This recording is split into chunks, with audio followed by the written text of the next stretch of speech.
Welcome back to the Literature Kennel, where today we will be investigating how the cultural value of individual freedom is challenged through the conflict of societal expectations. Through a comparative analysis of Patrick Hamilton's modernist novel, Hangover Square, and Anthony Burgess's dystopian novel, A Clockwork Orange, we will be evaluating how characters strive for agency against the oppression of a higher authority during their respective time periods. These texts will make us question, are humans truly able to achieve free agency, or are we destined to be controlled? Let's see what's up, dog. In Hangover Square, Hamilton uses his core protagonist of George Harvey Bone to reflect both characteristics of himself and the nation of England prior to World War II.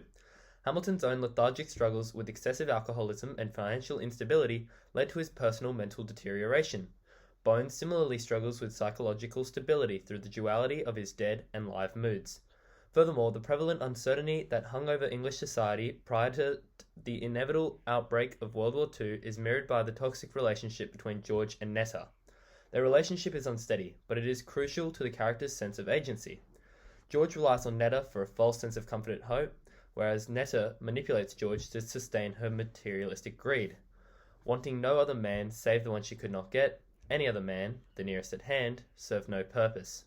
This display of Netta's ravenous attitude resembles that of the Axis powers. This parasitic relationship of the characters in Hangover Square examines the pernicious connection between the Western Allies and Soviet Union during the 1940s due to their rivaling political ideologies. These historical circumstances highlight the difficulties of establishing identity when individuals are constrained by the human nature of needing comfort. Modernist author Andre Bernard explains the nature of their relationship. Bone falls madly in love with Netta, a harsh, selfish, vicious woman who treats George with a highly advanced level of sadistic, psychological punishment. So why does George constantly try to win Netta's approval when he evidently understands he is being mistreated? To put it simply, George is so set on winning her approval as he believes she is just playing hard to get. A beautiful woman acting as though she doesn't want the affection of a man, as highlighted by the inclusion of H. Coleridge's Rondeau Prime in the beginning of the second part. George holds an inaccurate but solid perception of Netta in his live moods. This love for her reaffirms him with a sense of purpose and helps subdue his mental distortion. The blend of cruelty and mischief on her mouth, the blend of heavenly kindness and mockery in her brown eyes. He was hers forever and ever. This unrequited commitment to a woman that wears cruelty as a form of makeup distinguishes his emotional turmoil, but it also proves how he has been given a goal, a single aim of gaining her love. Furthermore, Bone's emotional state is a constant struggle between blinding love and violent hate through his shifts in dead and live states. This mental turmoil is reflected through the intertextual comparisons of Bone to Samson Agnestes. The inclusion of J. Milton's poem Samson Agnestes in the beginning of Part 9 is a metaphor to depict Bone as Samson, which employs the reader to evaluate the cruelty of Netta in comparison to Samson's wife, Delilah. Both these male characters strive for freedom against the oppression of these women, but are blinded by their desire for comfort within them. Similarly, this concept of desiring comfort is represented through George's aim of travelling to Maidenhead. The ideology behind this seemingly unimportant place is explained by Patrick Ball. Maidenhead appears as a heavenly, idyllic answer to everything. He will stop drinking, and we will escape the misery of his association with Netta. Maidenhead represents true freedom for George, but when he achieves freedom by violently murdering Netta in the Maidenhead bathtub, he is left feeling only disappointed. Through cutting the net of Netta, our insane anti-hero strikingly realizes that he is now financially poor and purposeless, leaving him with the ultimate conclusion of suicide. So even though Bone achieves sobriety and escaped the collective manipulation of Netta and Peter, he is left isolated, uncertain, and lost, which yet again questions us as readers to think. Is the true oppression of individual freedom fueled by the societal expectations of others or by our personal nature of desiring comfort? A Clockwork Orange similarly reflects the loss of individuality during the age of teenage delinquency through its world space of a futuristic dystopia. Burgess mocks the cultural value of conformity through his anti-hero Alex.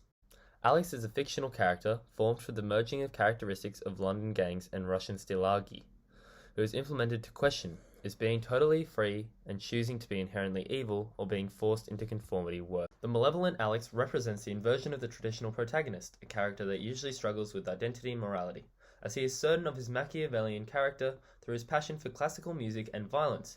Burgess challenges post-World War II societal values by portraying the government as an antagonistic force against Alex.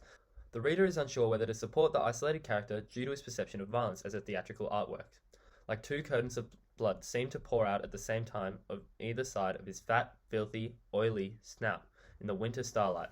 Down this blood poured in like red curtains. This parallel juxtaposition of Alex's two passions, violence and music, continues throughout the novel and highlights the absurdity of our protagonist. Burgess fabricates the torture method, the Ludovico technique. This method is an arguably effective treatment, however it leaves problematic consequences on Alex's agency, as it also eliminates his human capability to enjoy music, as he retches after hearing Beethoven's Fifth Symphony. This crippling control over Alex demonstrates how authority limits anarchy, but also individuality.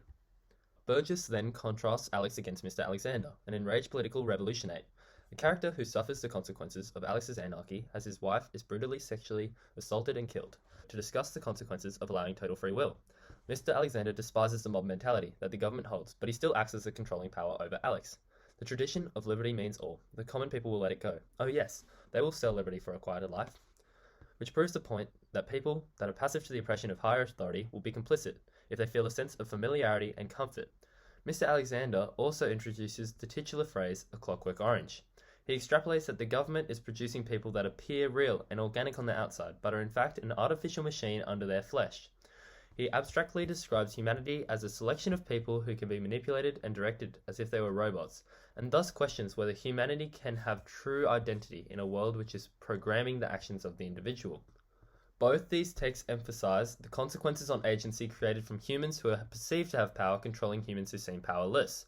In Eugene Thacker's philosophical novel In the Dust of This Planet, he examines how the desire to hold authority is absolutely inhuman, indifferent to the hopes, desires, and struggles of other human individuals and groups. Ultimately, the dystopias of Hamilton's Hangover Square and Burgess's A Clockwork Orange provide the conclusion that with the restraint of societal expectations, the individual can never achieve total freedom.